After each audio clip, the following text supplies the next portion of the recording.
이 오후에 다시 한번 기도하게 하시니 감사합니다. 우리의 삶의 여러 가지 문제들을 놓고 주님께 기도드렸습니다. 귀 밝으신 하나님, 저희들의 기도를 들으시고 우리의 삶에 찾아오셔서 하나님, 우리의 기도가 응답되는 것을 경험하게 해 주옵소서.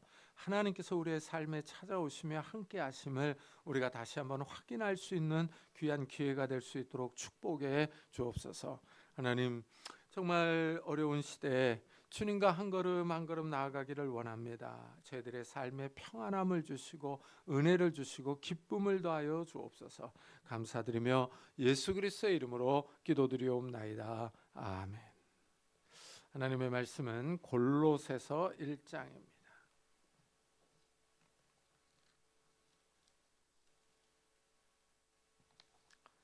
골로새서 1장 18절부터 23절까지 한 절씩 교독하겠습니다.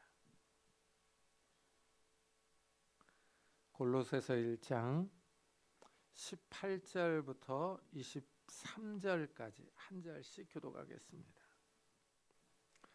그는 몸인 교회의 머리시라. 그가 근본이시요 죽은 자들 가운데 먼저 나신 이시니 이는 친히 만물의 으뜸이 되려 하시며 아버지께서는 모든 충만으로 예수 안에 거하게 하시고 그의 십자가의 피로 화평을 이루사 만물 곧 땅에 있는 것들이나 하늘에 있는 것들이 그로 말미암아 자기와 화목하게 되기를 기뻐하심이라. 전에 악한 행실로 멀리 떠나 마음으로 원수가 되었던 너희를 이제는 그의 육체의 죽음으로 말미암아 화목하게 하사 너희를 거룩하고 흠없고 책망할 것이 없는 자로 그 앞에 세우고자 하셨으니 만일 만일 너희가 너희가 믿음에 거하고 터 위에 굳게 서서 너희 들은 바 복음의 소망에서 흔들리지 아니하면 그리하리라. 이 복음은 천하 만민에게 전파된 바요 나 바울은 이 복음의 일꾼이 되었노라. 아멘. 이 사도 바울이 계속해서 우리가 섬기는 예수 그리스도, 그분이 누구인지에 대해서 설명을 하고 있습니다. 먼저 그는 창조주예요. 창조주. 우주 만물보다 먼저 계셨고 우월한 분이었습니다. 더 나아가 그는 이제 교회의 머리로 이 설명을 합니다. 그는 몸인 교회의 머리시라. 그가 근본이시여 죽은 자들 가운데서 먼저 나신 이시니 이는 친히 만물의 으뜸이 되려 하시며 하고 설명합니다. 이 사람의 육신은 이 몸과 머리로 구성되어 있죠. 머리에 뇌가 있어서 가장 중요합니다. 이 머리는 사람의 감정, 이성, 의지, 생명을 유지하며 관리합니다. 그런데 바울은 예수님을 가리켜서 교회의 머리라고 합니다. 머리가 몸의 생명과 움직임을 유지하듯이 교회의 생명을 유지하는 가장 중요한 분이라는 의미입니다. 그렇다면 이제 예수님이 왜 가장 중요하냐 하는 것입니다. 그가 근본이기 때문입니다. 여기 보니까 근본이라고 말을 하고 있죠. 이 근본은 시작이라는 뜻이에요. 예수님이 교회의 근본이며 시작하신 분입니다. 예수님이 이 땅에 오셔서 하나님 나라의 복음을 전하셨어요. 하나님 나라의 복음을 받아들이고 믿는 사람들이 바로 교회입니다. 예수님이 이 땅에 오시지 않았더라면 교회가 시작되지 않았을 겁니다. 예수님이 이스라엘이라는 작은 나라에 오셔서 하나님 나라의 복음을 전파함으로 하나님 나라가 이 땅에서 시작됐어요. 예수님이 시작하셨습니다. 이래서 예수님이 근본이시며 시작이에요. 바울은 예수님이 죽은 자들 가운데서 먼저 나신 이시니 하고 부연 설명합니다. 예수님이 십자가에서 죽고 3일에 부활하셨어요. 사망 권세를 깨고 다시 살아나셨습니다. 이제까지 죽었다가 다시 살아난 사람이 없습니다. 사람에게 죽음은 깨지지 않는 콘크리트 벽과 같습니다. 인류 역사에서 죽음을 깨고 다시 살아난 사람이 없기 때문이에요. 죽는 사람은 있어도 죽은 사람 가운데서 다시 살아서 온 사람은 없습니다. 죽은 사람은 말이 없습니다. 움직이지도 못합니다. 그러나 예수님이 다시 살아나심으로 이 사망의 세력을 깨트리셨어요. 콘크리트와 같은 죽음의 벽을 깨트리셨습니다. 예수님이 새 생명입니다. 부활의 생명이에요. 부활의 시작이죠. 다시 살아나신 우리 주님께서 믿는 성도들에게 부활의 생명을 주십니다. 이래서 새 창조의 근본이세요. 예수님이 부활하심으로 만물의 으뜸이 되셨습니다. 만물의 처음이 되셨다는 뜻입니다. 새 창조, 새 생명의 처음이 되신 거예요. 예수님이 우주 만물을 주관하며 다스립니다. 모든 것보다 뛰어나신 분이에요. 더 나아가 바울은 이제 예수님과 성부 하나님과의 관계를 이렇게 설명을 해요. 아버지께서는 모든 충만으로 예수 안에 거하게 하시고, 그러죠? 이 말은 하나님께서 예수님 안에 거주하신다는 뜻입니다. 예수님이 제자들에게 하나님과 자신과의 관계를 이렇게 설명했어요. 내가 아버지 안에 거하고 아버지께서 내 안에 계심을 믿으라. 그렇지 못하겠거든 행하는 그 일로 말미암아 나를 믿으라 하십니다. 하나님이 예수님 안에 거하시고 예수님이 하나님 안에 거하십니다. 이 말씀은 예수님이 하나님과 하나이심을 강조합니다. 하나님과 예수님이 같다는 뜻입니다. 예수님이 하나님의 영광과 능력을 나타내고 있습니다. 그런데 이제 이 믿기 어려운 말이죠. 우리의 이상으로 이해하기가 어렵습니다. 예수님도 이 점을 인정을 해요. 그래서 믿기 어려우면 예수님이 행하는 그 일을 통해서 나를 믿으라 하십니다.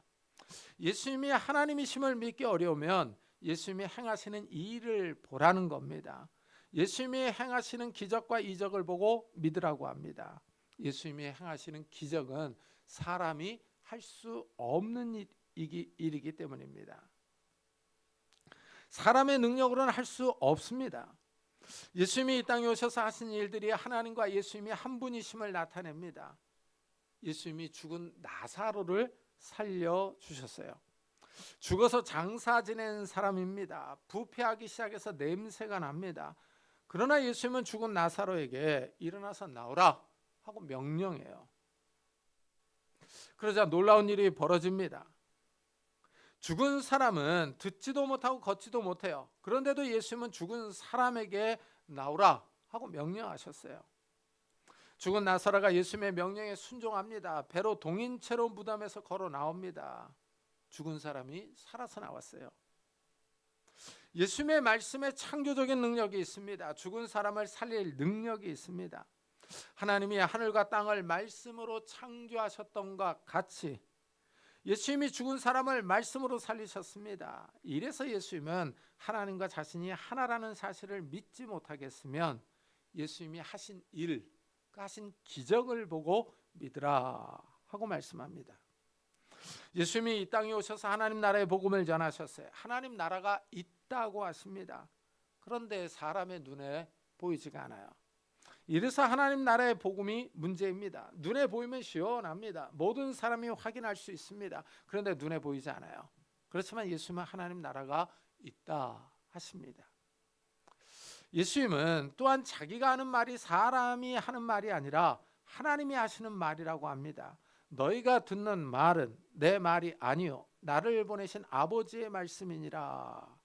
예수님이 이 세상에서 전파한 말씀은 하나님의 말씀입니다. 하나님의 능력과 말씀이 예수님에게서 나타납니다. 예수님이 하나님과 하나이십니다. 예수님이 이 땅에서 하신 일 가운데 가장 중요한 일은 십자가예요.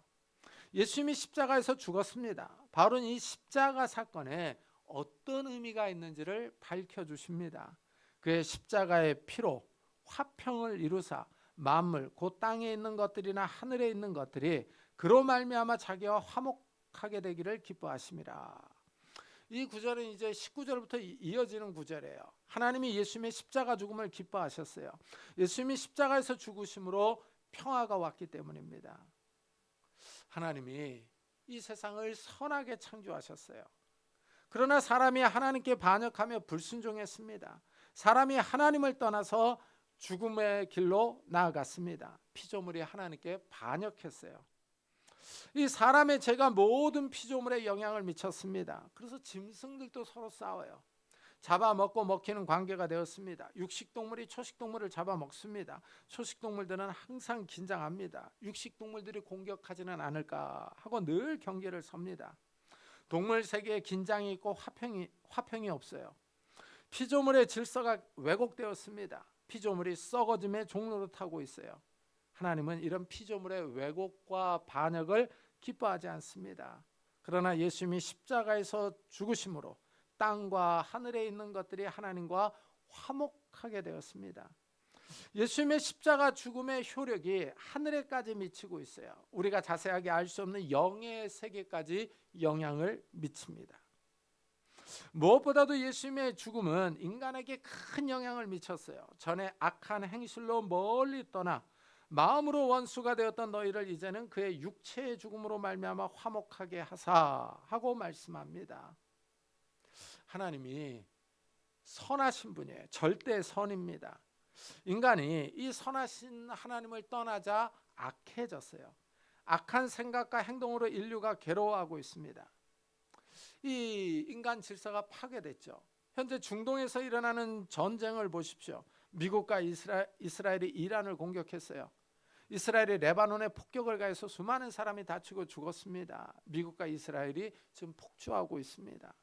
많은 사람이 괴로움을 당하고 있어요. 중동 전쟁이 우리나라에까지 영향을 미치고 있습니다. 전 세계 사람들이 경제적인 어려움을 겪고 있습니다. 사람들이 악해요. 서로 싸우고 죽입니다. 특별히 인간이 죄를 지음으로 하나님과 원수가 되었어요. 하나님은 거룩하신 분입니다. 죄를 지은 인간이 가까이 갈 수 없어요. 하나님과 인간 사이가 벌어졌습니다. 예수님이 이런 상태를 변화시켜 주십니다.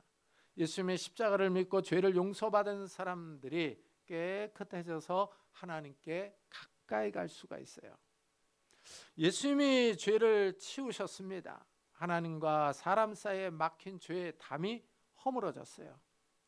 이래서 믿는 성도들이 하나님의 은혜의 보좌 앞에 자유롭게 나아갈 수 있습니다.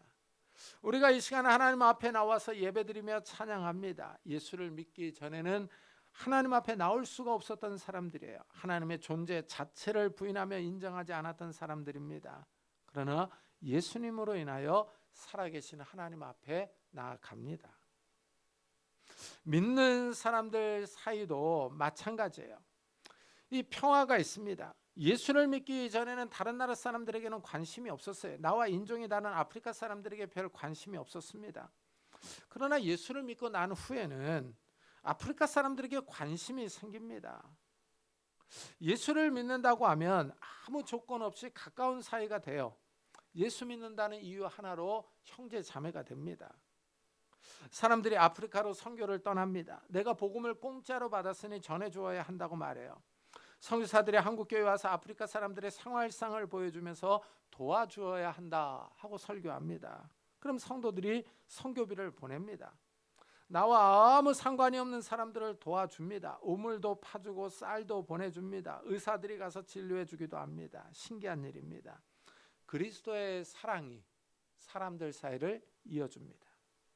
그리스도로 사람들이 서로 화목합니다. 제가 네덜란드에서 유학하고 왔어요. 사실 저는 네덜란드 사람들하고 아무런 관련이 없었습니다. 그런데 네덜란드 깜펀 대학교에서 저의 가정을 초청해 주었어요. 네덜란드에 와서 살 수 있도록 비행기 싹, 집세, 자녀 양육비와 교육비를 다 대주었습니다. 제가 네덜란드에서 공부하는 동안에 이 먹고 살 수 있는 생활비를 대주었어요. 사실 저를 알지 못하는 사람들입니다.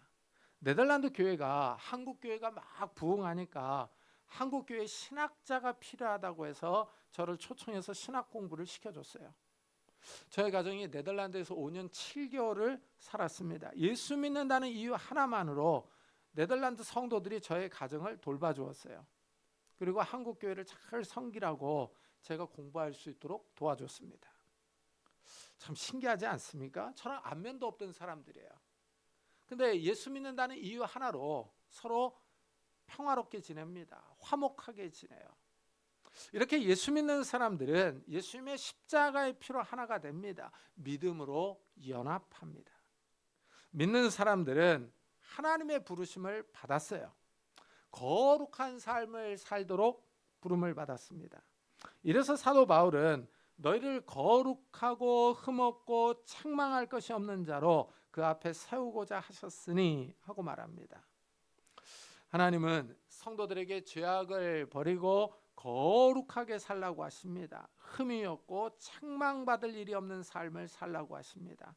하나님께서 성도들을 부르신 목적이에요. 그런데 이렇게 사는 것이 좀 힘듭니다. 예수를 믿고 나서 즉각 하나님 나라로 가면 좋겠는데 그렇지 않습니다. 이 땅에서 남은 삶을 살아야 해요. 그런데 하나님은 우리에게 거룩하게 살라고 합니다. 하나님은 거룩하게 살라고 하시는데 우리에게는 아직 남아있는 옛 습관들이 있습니다. 이 오염된 마음에서 나오는 생각과 행동이 있어요. 세상을 즐거워하며 사랑하는 태도입니다. 우리의 호기심과 관심은 하나님보다 이 세상이 더 편하고 익숙합니다. 그래서 죄를 더 친숙하게 생각을 해요. 세상의 즐거움에 우리 마음이 더 기울어집니다. 거룩하게 살기를 바라지만 우리의 삶은 이 땅에 있어요. 여기서 나오는 갈등이 있습니다. 마음은 거룩하고 경건하게 살고 싶은데 자꾸 우리 육신은 세상 즐거움을 더 추구하게 합니다. 물질에 욕심을 내게 하고 게으르게도 합니다. 이런 마음을 절제하고 하나님 앞에서 흠이 없이 살아가야 돼요. 이것이 우리의 목표입니다. 하나님 앞에 섰을 때 책망받을 일이 없도록 살아가야 돼요. 이것을 위해서 우리가 부름받았습니다. 왜냐하면 우리의 소망이 하늘에 있기 때문이에요. 바울이 이렇게 얘기를 해요. 만일 너희가 믿음에 거하고 터 위에 굳게 서서 너희 들은 바 복음의 소망에서 흔들리지 아니하면 그리하리라. 이 복음은 천하 만민에게 전파된 바요 나 바울은 이 복음의 일꾼이 되었노라. 바울은 성도들에게 믿음의 터 위에 굳게 서 있으라 라고 말합니다. 믿음에 굳게 서 있을 때 거룩하게 살 수 있습니다. 이 믿음의 확신이 있을 때 세상 즐거움을 자제할 수 있어요. 세상을 사랑하는 마음을 극복할 수 있습니다. 믿음이 굳세지 않으면은 이 세상의 유혹이 올 때 흔들립니다. 믿음이 흔들리면 당연히 소망도 흔들립니다. 천국 소망이 확고한 사람들이 흔들리지 않아요. 천국 소망이 있습니다. 그러나 세상 사람들은 천국 소망이 없습니다. 죽으면 모든 것이 끝이라고 생각합니다. 죽으면 그 사람의 생명이 사라진다고 여깁니다. 믿는 사람들은 그렇게 생각하지 않아요. 다음 세상이 있다고 믿습니다. 천국이 있다고 생각합니다. 이것이 세상 사람들과 믿는 사람들의 결정적인 차이입니다. 믿는 사람들은 부활의 생명이 있다고 믿습니다. 하나님 나라에서 영원히 살 것을 소망합니다. 그래서 이 세상에 그렇게 미련을 두지 않아요. 물질에 그렇게 집착하지 않습니다. 성도들은 믿음과 소망이 있습니다. 이 믿음과 소망은 복음에서 나와요. 복음을 듣고 믿음과 소망을 가집니다. 복음이 바로 예수 그리스도에 관한 소식이에요. 예수님의 십자가와 부활 사건이 핵심을 이루고 있습니다. 이 복음이 천하 만민에게 전파됩니다. 이 복음 전파를 위하여 바울이 일꾼이 되었어요.